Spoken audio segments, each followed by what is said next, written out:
Hi అండి. ఈరోజు ఏం చేస్తున్నామో తెలుసా? పన్నీర్ కర్రీ. ముందుగా స్టవ్ ఆన్ చేసి ప్యాన్ పెట్టుకొని ఆయిల్ వేసుకోవాలండి. ఒక 2 స్పూన్స్ ఆయిల్ వేసాక నేను పన్నీర్కి ధనియాల పొడి, ఉప్పు, కారం, పసుపు పెట్టుకున్నానండి. అంటే అలా పెట్టుకుంటే ముక్కకి పడుతుందనేసి. అలా పెట్టుకున్న తర్వాత ఆయిల్లో వేడి చేసుకోవాలండి. అది కొంచెం వేగాక జీడిపప్పులు కొన్ని వేసుకోవాలండి. మొత్తం చూడండి నేను ఎలా వేపానో అలా వేపి ఒక బౌల్లోకి తీసుకోవాలండి.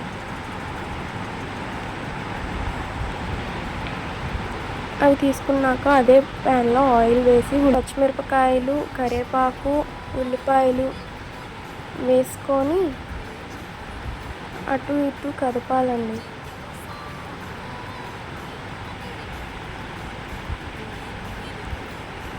కలిపిన తర్వాత జీడిపప్పు, కొంచెం టమాటా, ఉల్లిపాయలు వేయించింది పేస్ట్ చేసుకున్నానండి.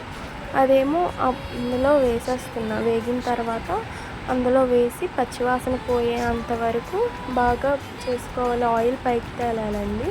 సో కాసేపు పోయాక అందులోనే వాటర్ వేసుకోవాలండి. నేను